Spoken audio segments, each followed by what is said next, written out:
আসসালামু আলাইকুম, আমি ফয়সাল। আর আজকে আমরা কথা বলবো ফনিক্সের একটা সাইকেল নিয়ে, যেটা কিন্তু আপনি বাজেটের ভিতরে ডে টু ডে লাইফে ব্যবহারের জন্য একটা সাইকেল লাগে। পড়তে যাবেন, স্কুলে যাবেন, কিংবা আপনার ফার্স্ট গিয়ারওয়ালা সাইকেল, তার জন্য এই সাইকেলটা খুবই ভালো হবে। আর আজকে আমরা রিভিউ করবো ফনিক্স টর্নেডো গিয়ারওয়ালা সাইকেলটি। এর আগেও আমরা ফনিক্সের অনেকগুলো সাইকেল রিভিউ করছি, ফনিক্স কুল, ফনিক্স কুবো, ফনিক্স আরগাস, বাট ফনিক্স টর্নেডোর কিন্তু একটা রিভিউ করেছি, সেটা কিন্তু ছিল নন গিয়ারের। আজকে আমরা গিয়ারওয়ালাটারই একদম বিশ্লেষণ করে দেখবো এই সাইকেলটা আসলে আপনার কেনা উচিত হবে না একদমই ঠিক হবে না। এই সাইকেলে প্রথমে আমরা কথা বলবো গিয়ার নিয়ে, যেহেতু গিয়ারওয়ালা সাইকেল। ফনিক্স টর্নেডো এই সাইকেলের সামনে ব্যবহার করা হচ্ছে 3 স্পিড আর পিছনে ব্যবহার করা হচ্ছে 7 স্পিড, মানে দুইটার ভিতরে ভালোই কিন্তু একটা কম্বিনেশন ব্যবহার করা হয়েছে। আর এটা যে ক্রাঙ্ক সেটটা আছে সেটা কিন্তু ফনিক্স নামে ব্র্যান্ডিং করা হয়েছে, এবং এইটা কিন্তু সম্পূর্ণ অ্যালুমিনিয়ামের। তার সাথে সাথে পিছনে যেই ব্যাগ ডেরাটা ব্যবহার করা হয়েছে সেটা কিন্তু ফনিক্স নামে ব্র্যান্ডিং করা হয়েছে। দুইটার কম্বিনেশন কিন্তু চালানোর জন্য মোটামুটি ভালো। আর যেহেতু গিয়ার নিয়ে কথা বলেই ফেললাম, এতে ব্যবহার করেছে একটা প্লাস্টিকের প্যাডেল। প্লাস্টিক হলেও এটা কিন্তু বেশ একটু কোয়ালিটিফুল দিয়েছে, মানে আপনার বাজেটের তুলনায় কোয়ালিটিফুল দিয়েছে। সাধারণত আমরা ভ্যালোসের যে সাইকেলগুলো দেখে থাকি এই বাজেটের ভিতরে, তারাও কিন্তু সেম সামনে 3 স্পিড পিছনে 7 স্পিড ব্যবহার করে থাকে।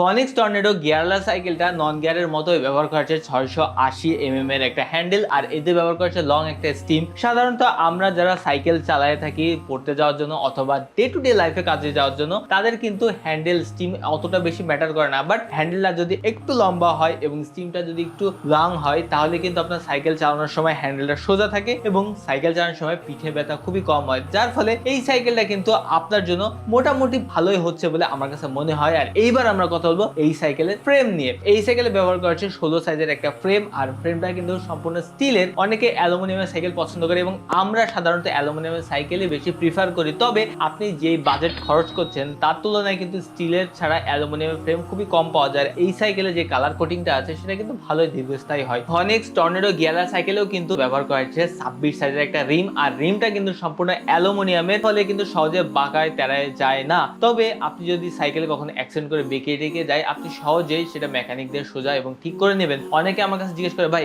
আমি কি স্পোকওয়ালা সাইকেল কিনবো নাকি আমি হন্ডা রিমের সাইকেল কিনবো? আমি এবং আমার টিম সাধারণত পছন্দ করে হন্ডা রিমের থেকে স্পোকওয়ালা সাইকেলটা বেশি, কারণ স্পোকওয়ালা সাইকেলে নষ্ট হলে আপনি যে কোনো জায়গাতে খুব সহজেই সার্ভিসিং করাতে পারবেন। বাট হন্ডা রিমের ক্ষেত্রে কি হয়, অ্যালুমিনিয়াম যদি কখনো নষ্ট হয়ে যায়, বাকিয়ে যায়, সেটা কিন্তু সহজে একেবারেই ঠিক করা যায় না। তো এই জন্য আমার কাছে ব্যক্তিগতভাবে যে রিমগুলো আছে স্পোকওয়ালা, সেগুলো পছন্দ হয়। এই সাইকেলেও কিন্তু স্পোকওয়ালা রিমই ব্যবহার করেছি, সেটা আপনি খুব ভালোভাবে ইউজ করতে পারবেন। ফনিক্স টর্নেডো এই সাইকেলটাতে ব্যবহার করা হয়েছে কিন্তু মেকানিক্যাল ব্রেক। এই বাজেটে অয়েল ব্রেক আপনি পাচ্ছেন না, তবে মেকানিক্যাল ব্রেকের কোয়ালিটিটা কিন্তু মোটামুটি মেইনটেইন করার চেষ্টা করছে। ফনিক্স নামেই ব্র্যান্ডিং করা হয়েছে, আর মেকানিক্যাল ব্রেকের যে ব্রেক মেশিন গুলো আছে সেগুলো মোটামুটি ভালোই সাপোর্ট দেবে। আর স্ট্যান্ডার্ড মানে 160 ডিস্ক ব্যবহার করা হয়েছে, যার ফলে আপনার কিন্তু সাধারণত সাইকেল চালানোর ক্ষেত্রে ব্রেকিং এর ক্ষেত্রে যতটুকু আপনার ব্যালেন্স দরকার হয় ততটুকু কিন্তু আপনি পেয়ে যাচ্ছেন। আর এতে যে শিফটারটা ব্যবহার করা হয়েছে, শিফটার আর ব্রেক লিভার দুইটা কিন্তু একই সাথে ব্যবহার করা হয়েছে, যার ফলে কিন্তু দুইটাই কম্বিনেশন মোটামুটি ভালো। তবে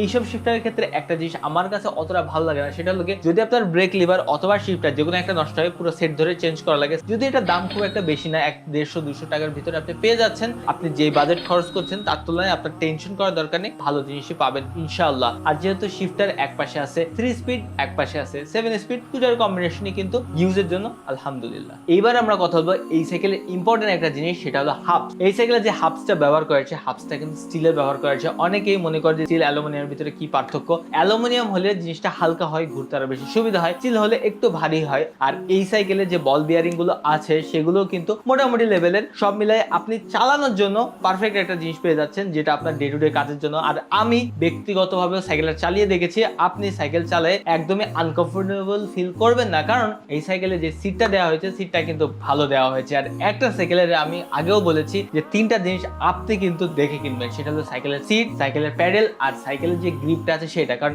এই 3টা জিনিসই আপনার বডির সাথে সাইকেলকে কানেক্ট করে রাখে, এবং আপনার সাইকেল চালানোর এক্সপিরিয়েন্সটা ভালো হবে না খারাপ হবে সেটাও কিন্তু নির্ভর করে এই 3টা জিনিসের উপর।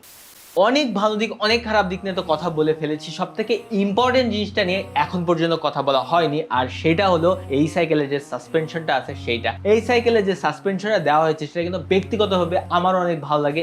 এত কম বাজেটের ভিতরে এত ভালো সাসপেনশন কিন্তু সব কোম্পানি দেয় না। আপনি এর থেকে একটু বাজেট বাড়ালে হয়তো বা অয়েল ব্রেক পেয়ে যাচ্ছেন, অনেক কিছু পাচ্ছেন, তবে এই সাইকেলের মতো এত জোস সাসপেনশন কিন্তু খুব কোম্পানি দেয়। এই সাসপেনশনটা কিন্তু 120 এর ভিতরে একটা সাসপেনশন, এবং এইটা খুবই ভালো কাজ করে। আর এই সাইকেলের সব থেকে স্ট্রং পয়েন্ট আমার কাছে মনে হয় এই সাইকেলের সাসপেনশনটা। একটা সাইকেলে আপনি সাইকেল চালানোর সময় এক্সপিরিয়েন্স কেমন হবে, ঝাঁকির ভিতরে কেমন পারফর্ম করবে, সবকিছু নির্ভর করে কিন্তু এই সাইকেলের সাসপেনশনের উপরে। তো সাসপেনশন যেহেতু ভালো, সাইকেলটাও ইনশাল্লাহ খুবই ভালো হবে। সব মিলে এতটুকু বলা যায় যে ফনিক্সের এই সাইকেলটা যদি আপনি কিনতে চান তাহলে কিন্তু কিনে নিতে পারেন। যদি আপনি স্টুডেন্ট হয়ে থাকেন, প্রথমে একটা সাইকেল কিনছেন গিয়ারওয়ালা সাইকেল, আপনার জাস্ট ডে টু ডে ব্যবহারের জন্য কিনতে হবে, তোমার শখ থেকে সাইকেল কিনতেছেন, ফনিক্স টর্নেডো গিয়ারওয়ালাটা আপনি কিন্তু চয়েসে রাখতে পারেন। মোট 4টা কালার আপনি পেয়ে যাচ্ছেন, এবং কালারগুলো কিন্তু অনেক গর্জিয়াস এবং চকচকে, দেখতে কিন্তু খুবই ভালো লাগে। আর আপনি চাইলেই কিন্তু ড্রিম সাইকেল স্টোর থেকে সাইকেলটাকে কিনে ফেলতে পারেন। যদি ঝিনাইদের আশেপাশে থাকেন, আমাদের শোরুম ভিজিট করতে পারেন। যদি বাংলাদেশের যে কোনো প্রান্ত থাকেন তাহলে কিন্তু অনলাইনের মাধ্যমে অর্ডার করতে পারেন। ডিসক্রিপশনে সবকিছু ডিটেল দেওয়া আছে। দেখা হবে আপনার সাথে নেক্সট ভিডিওতে। সাইকেলটা কেমন লাগলো অবশ্যই কমেন্ট করে জানাবেন, ভিডিওটাকে শেয়ার করে দিন। আসসালামু আলাইকুম।